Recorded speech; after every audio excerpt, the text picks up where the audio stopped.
Welcome, everybody. Good morning to our Columbia University 19th Annual Social Enterprise Capital for Good Conference. This year, under the pandemic, it's a digital event series. So we're thrilled to see so many of you back here with us this morning. Columbia Business School and us at the Tamer Center for Social Enterprise, we focus on advancing the practice and understanding of social and environmental problem solving, in particular using business savvy and knowledge, ideas, management tools, the toolkit of finance and operations and that understanding to solve social and environmental problems. And I wanted to share with you a slide that in some sense captures the sort of spectrum of capital. When we talk about capital for good, we're looking at the whole spectrum of capital from whether we're talking about, environmental, social, and governance, ESG, or sustainable or socially responsible investing, through to impact investing, strategic philanthropy, venture philanthropy, and pure philanthropy. When we think about the immense social and environmental challenges that faces our world, we think you need to have an understanding of the whole toolkit that's at your disposal.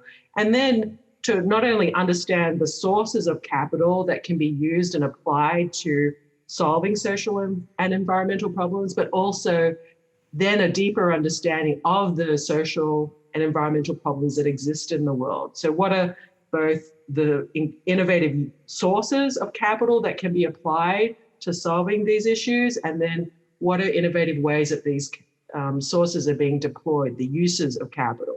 So in some sense, we're quite broad when we think about the programming of this conference.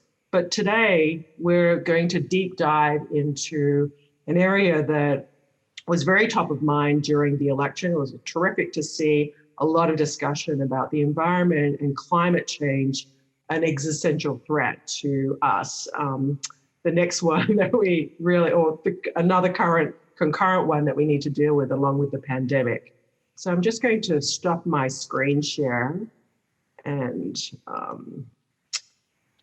go back to just speaking directly. Today, we're going to focus on, as I mentioned, exploring climate change in our first panel, looking at the intermittent nature of the generation of renewable energy and some of the innovation that's needed to transform our energy grid and move to 100% renewables in the future and what the time frame for that is. So we have a terrific session to kick us off today. And then the second session after that is going to look at how customers are driving the demand for more equitable and sustainable fashion practices in the fashion industry, and how supply chains need entrepreneurial solutions that connect to all the other sectors that are relevant and input into the fashion industry, from through to agriculture and manufacturing and labor practices.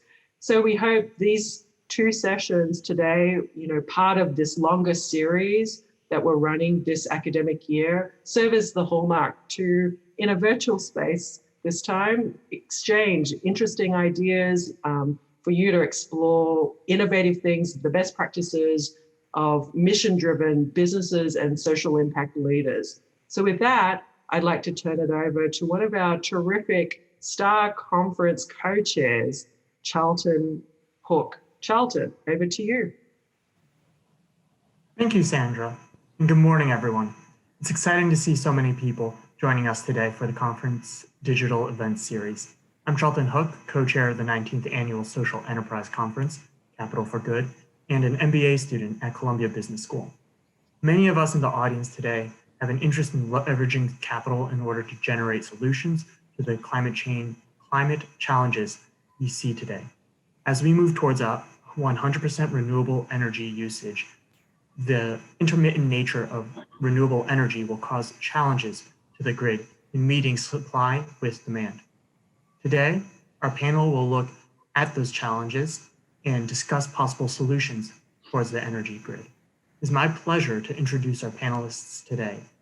Chelle Izzi is an executive director of distributed generation at NextEra Energy Resources. Chelle leads the new business and product development for energy business, where she and her team drive growth and innovation towards product development, commercialization of new techniques, designing and integrating solutions, building strategic partnerships, and pursuing acquisitions. Her areas of expertise include residential energy optimization, electric vehicle infrastructure, microgrids, monetizing distributed energy resources, and public-private partnerships for energy infrastructure. Next, we have Donna Sanders, CEO of Virimodo. Donna co-founded Virimodo, a New York-based carbon reduction intelligence company committed to reducing greenhouse gases in cities globally. Virimodo partners with utilities utilizing real-time data to measure and monitor customer carbon impact economically, socially, and environmentally.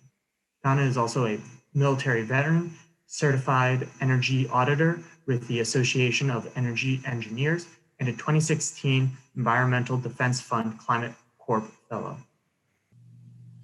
Next, Dave Snydacker, CEO of Lilac Solutions.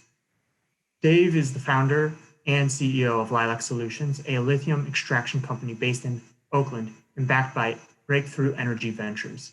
Dave has authored 7 patents in lithium batteries and hydrometallurgy. The panel will be moderated today by Steven Cohen, a professor in practice of public affairs at SIPA, director of the research program of sustainability, policy, and management at the Earth Institute, and director of the MPA Program in environmental sciences and policy at SIPA. He has written numerous books and articles on policy, on public management, sustainability management, and environmental policy, and writes a weekly blog for the Earth Institute's State of the Planet website. Now, I'll hand it over to you, Steven. Thank you for joining us today. Thank you very much, Chelle. And thank you for hosting this terrific panel. So we'll get started right away with, I think, one of the central issues of renewable energy is the problem that the sun doesn't always shine and the wind doesn't always blow, and we call that intermittency. And so this is really the panel, for all the panel, what do you see as the greatest roadblocks towards solving intermittency, and what solutions and trends excite you the most? And I'll throw that to the whole panel. Maybe we should start with David, since you are Mr. Intermittency here. Mm-hmm. Great. Well, great to be with you all today. And my background is in lithium-ion batteries and lithium extraction to supply the raw materials needed for those batteries. And I think what we've seen play out over the last 5 years is that lithium-ion batteries are going to be great for solving intermittency over a period of up to 1 day. So if you're cycling your batteries about once per day, or for shorter durations, lithium-ion is going to do really well there. Where the intermittency issue becomes much more challenging is when you have cycles on the grid that span multiple days. So that could be a weather pattern that brings clouds over a solar producing region for multiple days, a low wind event at an offshore wind farm, et cetera, where some other resource needs to come in and support those renewable energy generators for the duration of that weather pattern. And once you're up to multiple days or a week, lithium ion is no longer going to be an option.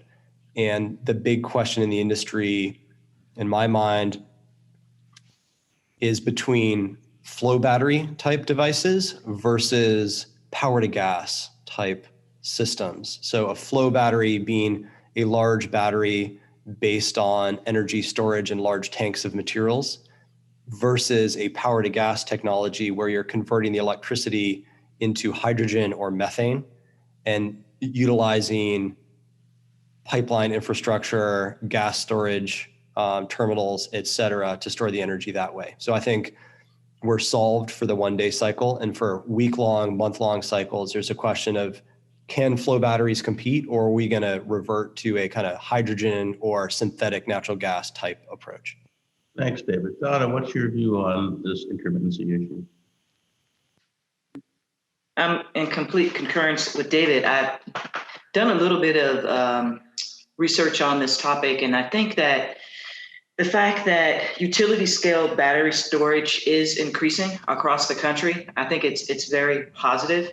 I think we'll continue to find solutions that make the batteries have a longer life. And I'm excited about the fact that it's become cheaper and cheaper. So that in 2015, the price per kilowatt hour for a utility scale battery was a little over $2,100. And now in 2017, it's dropped, to just a little bit over $800. So the price keeps dropping. So that makes it an opportunity, I think, for more utilities to get on board. And, previous to 2018, it was mostly the Northeast and California that were really involved. But we're seeing more uptake from places like, Alaska and Hawaii and other areas of the country. So I'm really encouraged by this and in the future of this situation. Thank you, Donna. Chelle, what's your view on this critical issue? Sure. Well, there's a few different ways to handle intermittency. One of the things that we've been doing initially, we call it the trifecta, lovingly call it the trifecta, where you can actually have wind, solar, and storage together. So that you have the winds blowing at night and the sun shining in the daytime, and then you're using the battery to fill in those gaps in between.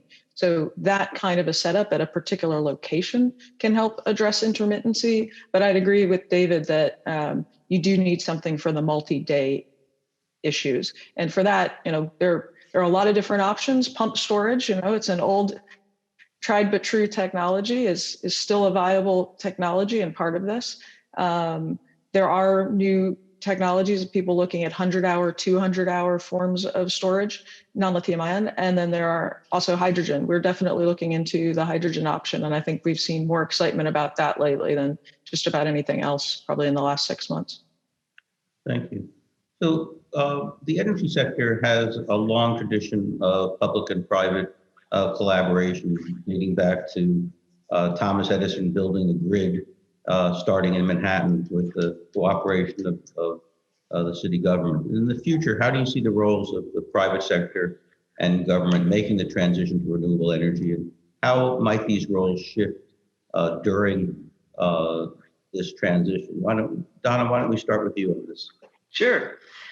So I think three things really come to mind with this public-private collaboration with regards to utilities. I think in the past, it's been more of a push, and I think in the future, it's going to be more of a pull. I think there are a lot of forward-looking tech companies, and three things really come to mind. Number one is that there are a lot of new tools, customer engagement tools that are being developed, whether it has to do with gamification or different payment options. I think these are becoming available and utilities are using them. And then number two, a lot of these tools, you don't know it, but utilities are actually white labeling a lot of these things. And so you think that it's coming from the utility, but in fact, it actually came from a startup or a private company.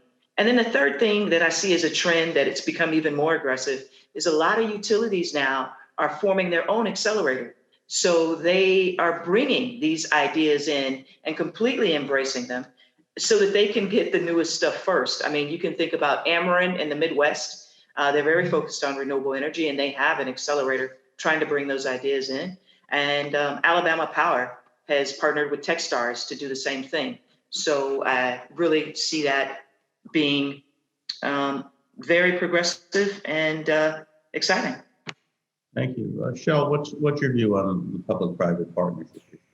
Sure. Well, I have to put in a plug since Donna raised it. At NextEra, we've also created an incubator in our Florida offices. And kind of to your point, it's also part of an economic development effort. So you are seeing this combination of innovation and economic development as a public-private partnership. But the other thing is we've seen through federal tax incentives or state-specific policies, right, there's been a kind of a a myriad of different things that can drive the adoption of renewables over time. So sometimes that is spurring demand, and sometimes it's backstopping the uncertainty of a new technology, or where there's a gap between what's economically viable today and what the customers are willing to pay. So that has certainly helped propel the renewables industry. But if we look at it right now, just in case people aren't as plugged in, we can compete today with solar and storage with a gas peaker plant, right? So this is already economic in many, many places. It's more at the edges, some of the issues around longer term intermittency, where we're still trying to get the technology costs down. Okay, David, your view on this issue. Yeah, I can speak to the R&D side when we talk about public-private partnership. Over the last 10 years, we've seen the government step in and fund at least 1,000 different next generation battery technologies. And basically 0 of those have gotten to market. So I think we need to be realistic about the role of developing brand new technologies from scratch that are going to replace the types of solar panels and batteries that we're relying on today. However, those PhD students that get funded and get their training in these technologies, although they may not be developing a new sodium-ion battery, they may be developing a skill set that they can go and take to the conventional battery or conventional solar panel industry to help streamline manufacturing, ramp up production, et cetera.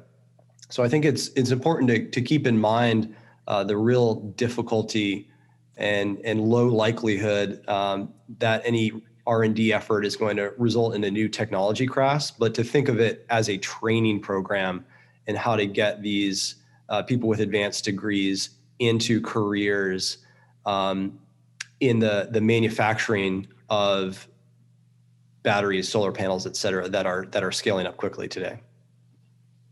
Okay, I actually have to disagree with you on this a little bit. If you look at GPS, cell phones, the internet, shrinking computers, and at least 1,000 other technologies developed by U.S. government R&D money, you might think a little differently about the impact of federal funding on research and development breakthroughs. There's a point in the development process where it's just not going to make any money. And only the federal government can put the money into those kinds of efforts. And yeah, the odds aren't always very good, but they don't need to be very good for you to have the successes. We invented GPS because we wanted to make sure ICBMs didn't hit Paris when we were aiming them at Russia. And we haven't ever used them for aiming missiles, but they really help us a lot when we're getting lost on the way to grandma's house.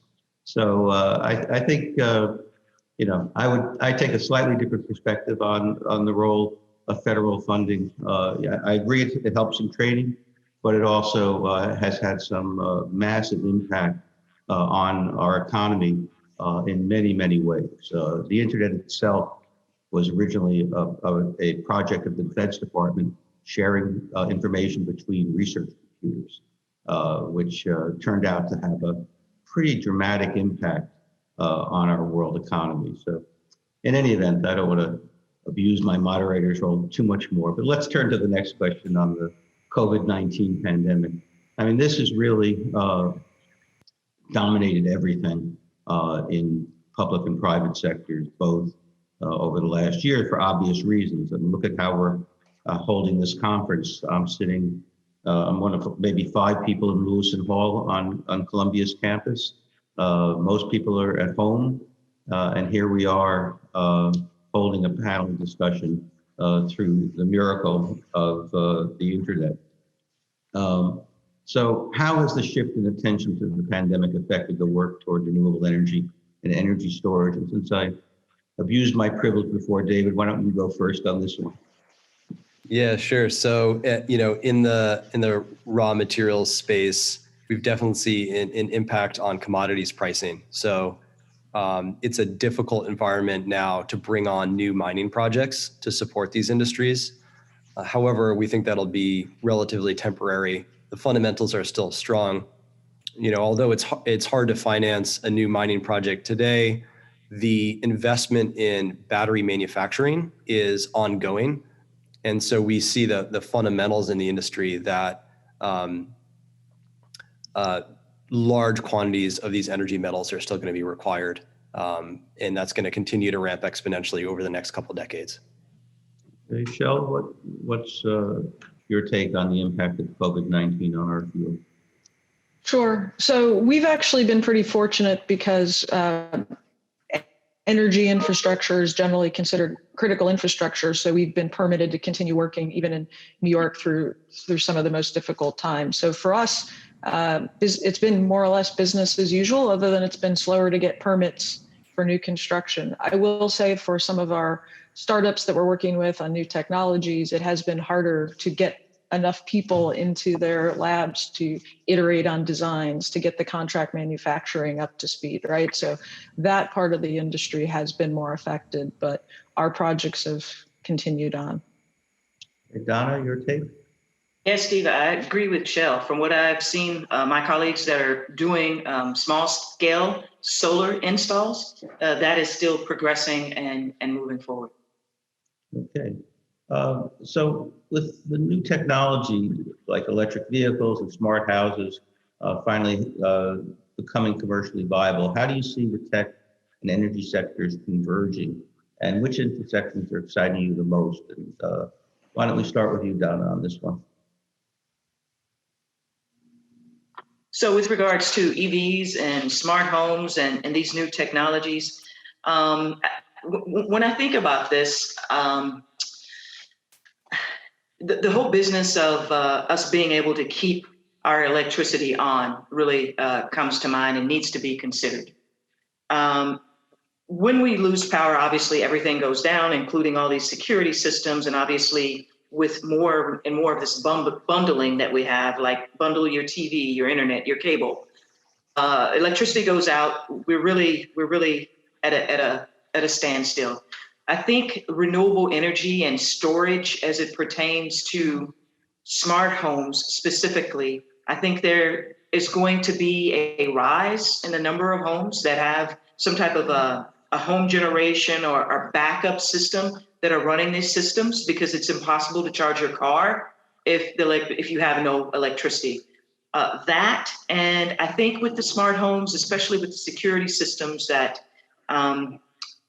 we are going to see more cyber security items come into play, because these cameras that are built in foreign countries, it gives these countries the ability to see what you're doing in your home.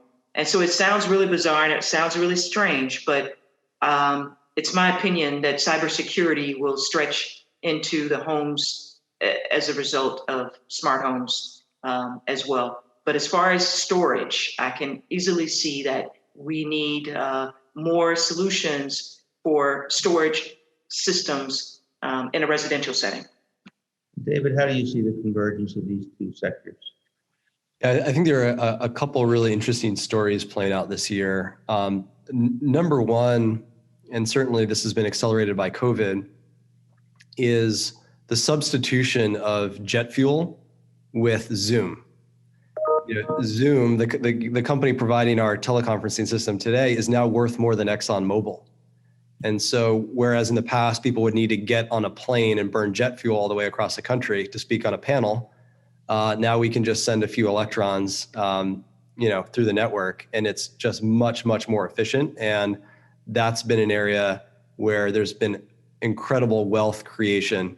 The valuation of these teleconferencing companies is just through the roof, and really they're eating the lunch of the oil companies. So it's an interesting dynamic that was pretty unexpected. Another trend this year, I think, is we're starting to see the role of power electronics become increasingly important.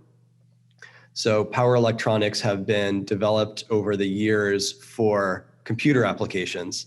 And as they have transitioned into electric vehicles, they're starting to mature for energy applications. So if you look at what Tesla has done with increasing the range of their electric vehicles, it's more about efficient systems, efficient power electronics than it is about the battery itself. And I think that'll have impacts on the cost of electric vehicles and the cost of solar and wind and smart grid. I think these are all good points. Donna, I have to say, I also have the same fear of the centralization of the grid and the vulnerability of individuals. I have a summer home that suffered under Hurricane Sandy, and the neighbors I have in Long Island went many weeks without electricity, and it's a deep problem. So the solution of microgrids and some decentralization and redundancy in the grid seems to be very important, and our dependence on energy has just become, I mean, I think to the point David was just making, without electricity, we can't do this. And, it's one of the few places left where you have huge vertically integrated hierarchical organizations as opposed to networks of organizations in production. And so it really calls out for some kind of fundamental change. It's also one of the places that's most regulated with public service commissions regulating electric utilities. And so it's one of those industries that I suspect we're going to see some disruption in the next decade. But let's turn specifically for David and Donna on this issue of entrepreneurship. It seems in the energy sector it's less accessible than consumer or other sectors. And so what drew you to be entrepreneurs in that field? And what have you found to be your greatest challenges so far in your journey? Donna, why don't we start with you? Yeah, so my first startup in the energy space was an energy efficiency company. And we worked with low to moderate income homes that needed weatherization and improved safety. And so we were able to do that. The interesting thing about that was, it was very defined what the problem was, and there was a contract available with that. Our second startup was Virimodo is a little less defined, and that we're trying to help reduce greenhouse gases in cities. And really, this startup started as a result of my taking a sea kayak trip to Alaska, Glacier Bay National Park, and staying in the wilderness for like 21 days and seeing all these glaciers up front and personal. And knowing the global trends of urbanization, and that cities are using 70% of all the energy that's consumed, and cities are developing these sustainability plans. This convergence and the global travel I was doing brought me to Virimodo. The difference is that at this point it's a tech-enabled startup, and I think that that makes it a little bit more difficult. And I know we have another question later about the difficulties. Or do you want me to discuss that now or later? Well, I'm not even sure we're going to have time for it. All right, I'll stop there. Okay, David, what drew you into this area? Yeah, so I had a very climate-focused background. I grew up in a coastal town that was starting to see the effects of sea level rise, and really felt like I needed to do something to stop burning gasoline, basically, to help the world stop burning gasoline. And electric vehicles were ramping up and wanted to contribute to that, and so have focused on the lithium supply chain. Providing raw materials is capital intensive. Starting a materials-focused startup company is capital intensive, and the biggest challenge is raising capital. So we've been very grateful to have investors like Prime Impact Fund, Breakthrough Energy Ventures, and The Engine come in, recognize the big vision, the huge impact this could have over a long period of time, and support our company. Okay, let me turn to Chelle for a different question. For over a century, the structure of the electric energy network has remained largely unchanged, revolving around a centralized system of electrical generation, storage, and distribution. With the rise of distributed energy sources and storage, what are the greatest benefits you see in moving toward a distributed energy network, and what are the hurdles in achieving this goal? Sure, that's probably, I'm sure there's dissertations that have been written on that one, but I'll give it a try in a minute or so. So as you alluded earlier, we're moving from a centralized system to a network system.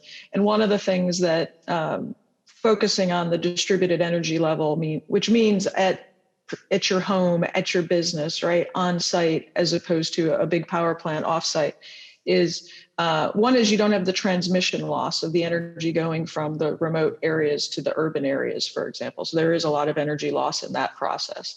But the other thing that it's doing, and one of the reasons why people are moving that direction, is for resiliency. All the things you guys talked about earlier with power outages from hurricanes or wildfires in California, where I live. But in terms of innovation, the other reason it's a benefit is we can do a lot of innovation faster at a smaller level than you can when you start making big decisions across the grid. So when we look at what we're doing on our distributed generation basis, a lot of our investments and what we're trying there, we're trying to innovate faster there and then bring it to the rest of the organization. So those would be the benefits. On the hurdle side, it is an incredibly difficult thing to figure out the economics of any kind of project across all the different utility tariffs across the country, right? So it is not as easy to figure out how to price a car. You can price a car nationally much easier than you can figure out the economics on a project where it varies so much region by region. And so I think that's been a real barrier, is just the Byzantine patchwork of rules and policies and prices and markets that are really important to the economics of those projects. Thank you, Chelle. So I have one final question for the panel. And I think it's an issue obviously of importance to our audience, and something I've been thinking a lot about. I'm on the board of directors of a company called Willdan, which is an energy consulting and energy efficiency company. And the complexity of this field is really how that company has grown and what's interesting about it.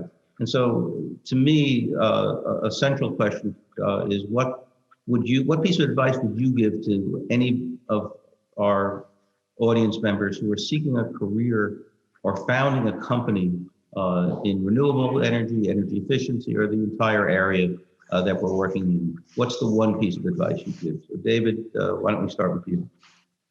Yeah, I'll speak to the chemistry and materials space, which is pretty different from the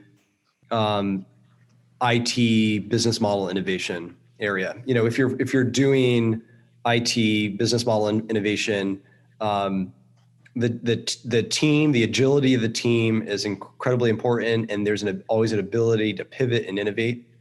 However, when you look at chemistry and materials, where things are so capital intensive, you're going to invest in a tool set, and you may not be able to pivot. And so my advice to people looking at chemistry and materials startups is to really, really focus on the technology. You often hear from investors, oh, it's all about the team and people can always pivot. In the chemistry and materials space, that's not always true. Assume you can't pivot and dive really, really deep on the technology before you jump in. Great. Donna, what's your advice? Sure. So I will focus on the opposite of what he talked about is IT and the business model.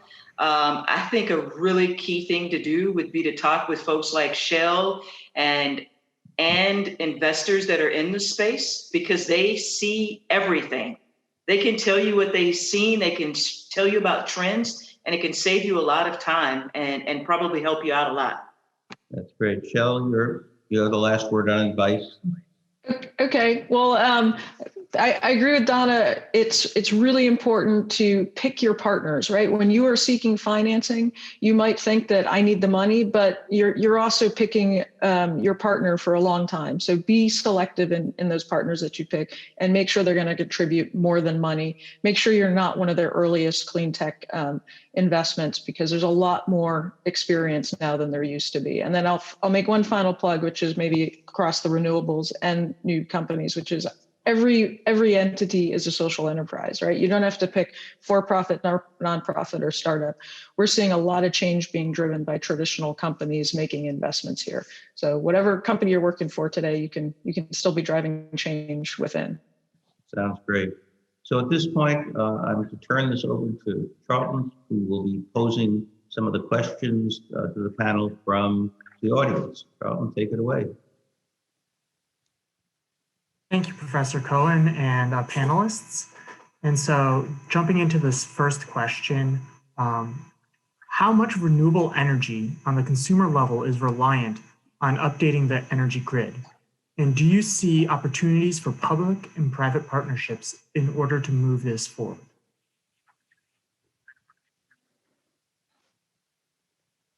So this is open to anyone. You can jump right in. Maybe I'll start a little bit. So I alluded earlier, moving the power from wherever the sources of renewable are to wherever the people and the load is a pretty critical part of this. You have wind, for example, in the middle of the country where you might not have had as many population centers. So the transmission system is very important. There's more and more investments in that, but it is a difficult space to move quickly because of the way it's regulated and you have different entities there. So we're active in that space. We're making progress, but the industry as a whole has a lot more work to do there to be able to increase the efficiency of the grid overall. The grid is ancient. I mean, I think the thing to keep in mind is that there are parts of it which are relatively new, especially if you go to California or Arizona, but in New York and on the East Coast, it's old. And one of the things that I think we're going to need the government to do is fund some of this basic infrastructure that's needed, particularly to bring computer controls into the transmission process, because we waste so much energy in the process of transmission. So I think it's that modernizing the electrical grid, it's a little bit like building the interstate highway system. As far as I'm concerned, it needs a strong, it's the regulatory patchwork with 50 different states just makes it impossible for the private sector to do what it needs to do without some strong role by the government. Thank you for that. I really thought that was helpful and insightful. So for this next question from Elizabeth Wilson, how much of a role do you think demand-side solutions, e.g. time of use pricing, will have in solving intermittency challenges?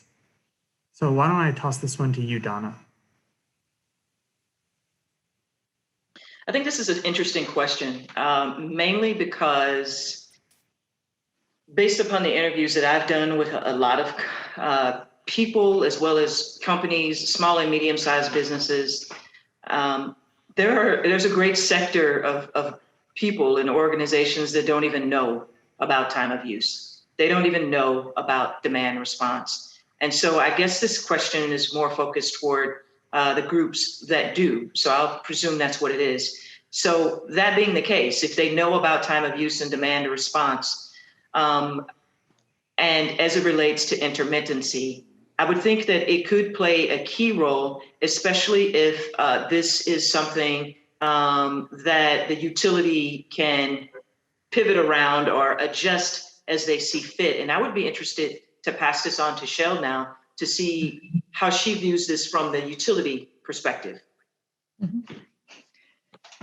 Thanks, Donna. I think so what time of use pricing is intended to do, right, is to price the energy higher when there's more demand. And so if you use pricing signals to change the way people use energy so that they're using it when we have higher production of renewables, for example, solar, then you won't need theoretically as much storage. But what I would say is it's not going to get you 100% of the way. It's definitely going to reduce the amount of storage you might need, but it won't get us 100% of the way. Thank you both for that. So I really like this next question. I think it's open to whoever wants to go first. What are you optimistic about?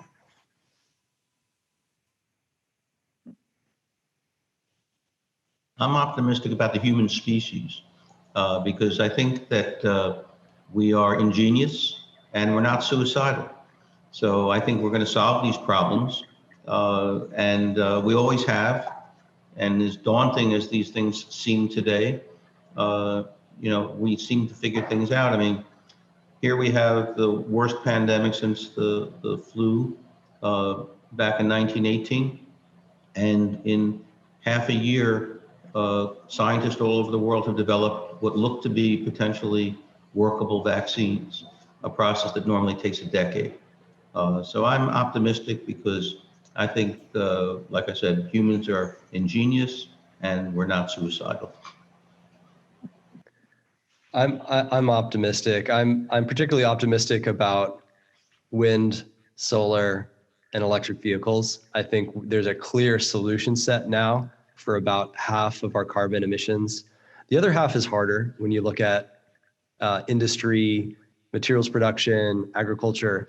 But I think we're starting to see real solutions emerge. Just in the last year, I've seen a lot of cause for hope around concrete, steel, chemicals as well. So those are more nascent, but I think we'll be seeing some good stories in the coming years in those harder to decarbonize sectors.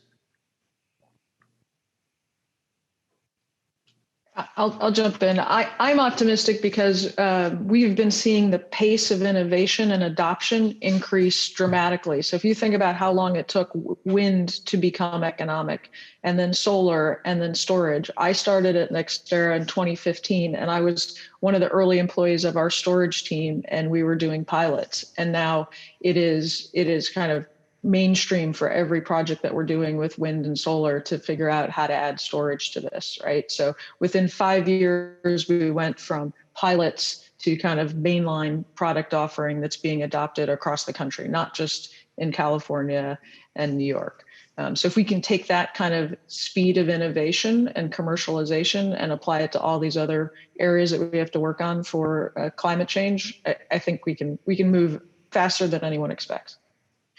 I am optimistic just about the general awareness that's going on and companies that are making commitments to be 100% renewable, and people, our citizens that are noticing it. And one thing Professor Cohen said yesterday, we had a pre-call and it stuck with me. I wrote it down. And he said, it's going to become a routine part of management. So the fact that we're headed in that direction, I'm so optimistic about that. Thank you, everyone, for that.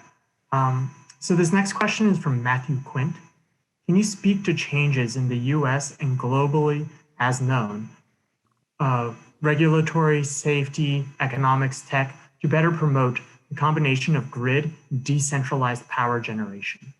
So Chelle, can you start us off on that one? Sure. I'll start with what we saw happen in storage. One of the great things about storage is you can use it in so many different ways, right? So you can use it to reduce the peak energy use, but you can also use it to fill in the gaps in short duration. And that's a great thing for the technology. It's a terrible thing when you're trying to regulate it. And so it's taken a while for the regulatory infrastructure to create an environment to allow those resources to participate at the grid scale and as well as the distributed scale. So I think that is, it's hard, but once you create that regulatory framework, then entrepreneurs can figure out how to actually take advantage, not take advantage of it, but operate within it, right? But new technologies definitely create new challenges for regulators.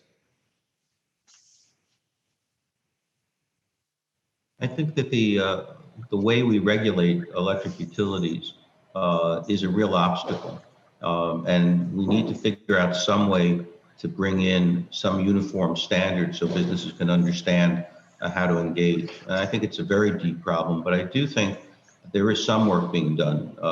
In New York State, there's been some sponsoring of community-based microgrids and renewable energy projects. Same thing in California, but the government itself and regulatory obstacles, particularly these electric utility, public service commissions, electric utility commissions, they're among the most ossified bureaucracies that we have.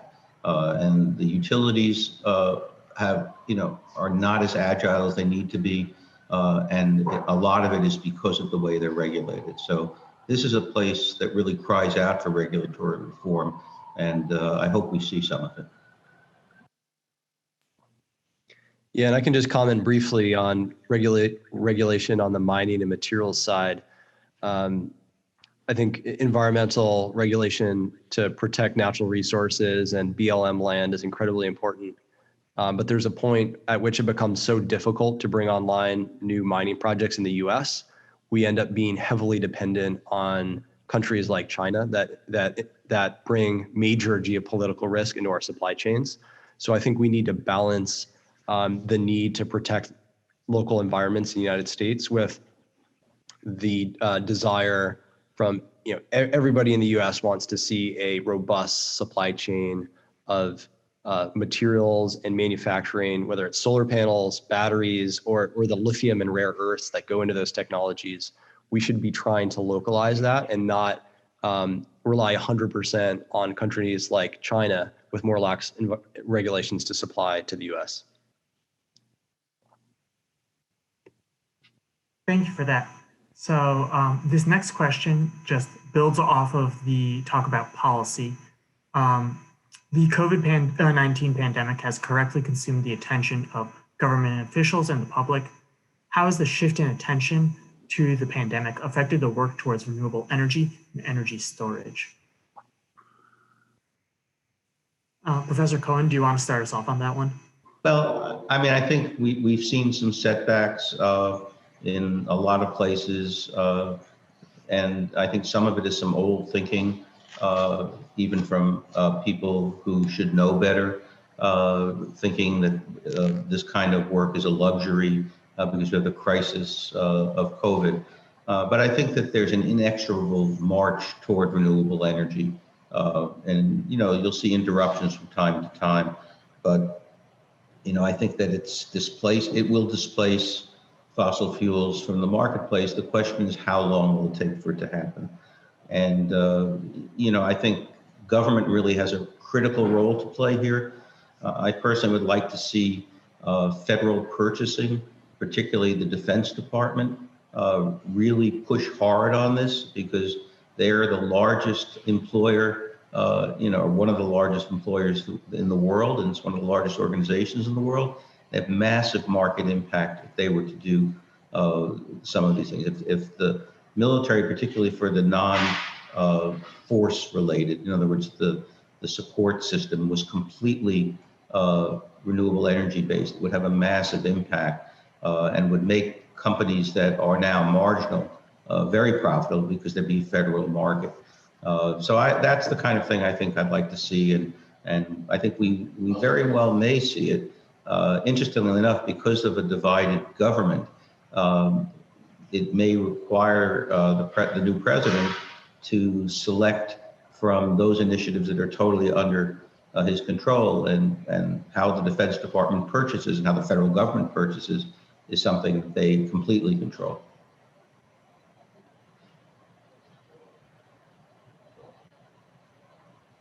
Thank you for that. For this next question, we've seen CSR activities around renewable energy and sustainability. Would there be anything these executives would, who are seeking to introduce these CSR activities to be cautious about? So anyone can jump in on this one. Yeah, go ahead, David. No, go ahead. I was just going to say it's I don't know if it's something to be cautious about, but I think, as a general public, it's very easy for large companies to put out a lot of press releases. I mean, the oil industry has been doing this for 10 or 20 years. BP rebranded 20 years ago that they were going to be moving away from petroleum. 20 years later, they're hitting a brick wall with the price of oil and scrambling to really transform their company. So I think it's important to, for executives leading these social responsibility efforts, to give it real teeth, to move real money out the door into these new spaces, and not spend endless amounts of time hiring consultants to give them branding buzzwords. I'll echo that, David. We've seen some entities that have made commitments before they had a plan on how they were going to get there. So I would say don't get too far ahead on when you make public announcements until you actually have a path to achieve those results. You don't have to have it all baked, but you have to at least have a clear path. I will add, on the positive side, though, in addition to kind of corporate social responsibility, we're seeing a lot of movement driven by ESG investors. And so that is actually having an impact on corporate entities that are making purchasing decisions around renewables as a result of that. I think these energy companies ought to take a little hint from telecommunications and from other industries that have transformed themselves because they define themselves as energy companies rather than fossil fuel companies or as communication companies. Remember, AT&T stands for American Telephone and Telegraph.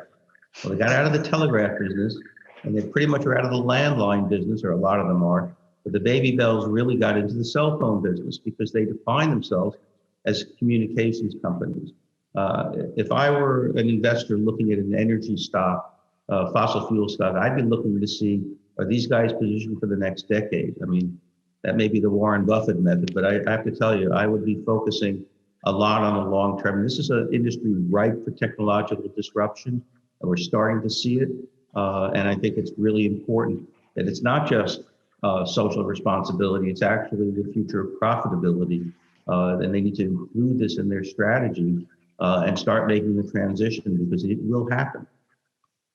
Yeah, I agree with everything that's been said, especially about once you have your plan, what's next?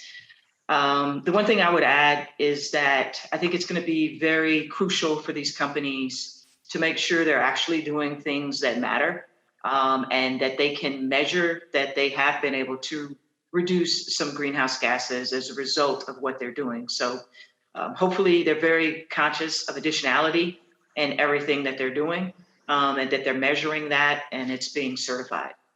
Otherwise, you risk becoming something that you don't want to be. Thank you, everyone, for that. I think we have time for one last question. This one's from Efosa. I'm sorry if I'm mispronouncing your name. Uafio. Is there an opportunity to retrofit natural gas infrastructure such as pipelines for green hydrogen and thus solve intermittency? So why don't I toss this one to Dave, since you were talking about hydrogen earlier? Yeah, I think this is the probably single most important concept for long duration energy storage. Personally, I don't think it's going to be a big funny flow battery. I think we're going to be utilizing gas networks to provide weeks and months of intermittency coverage. The challenge with converting directly to hydrogen is that hydrogen will embrittle steel. So you'll have to actually replace the piping if you want to move to large amounts of hydrogen. So you basically have the option of swapping out the piping for something that can withstand hydrogen, or converting your hydrogen into methane, synthetic methane, and feeding that into the system. I think that's the big question, is which way we'll go. Will we put hydrogen or synthetic methane into the system? I'll add to that. Same issue with the pipes. It is a very real issue. If you can't just kind of turn on the hose there. There are folks looking at liquefaction and actually converting the hydrogen to a liquid state for transportation. So that might be one of the solutions as well. I would say this is pretty early days on, what's going to be the best way to address this, given distances and regulatory environment and the local costs and frankly the industry as well, and what the willingness to pay is, because green hydrogen, right, getting green hydrogen to be competitive with gray or blue hydrogen is going to take a little time. Well, thank you both for that. And thank you to all the panelists and Professor Cohen for this amazing discussion. I know I personally learned a ton from this.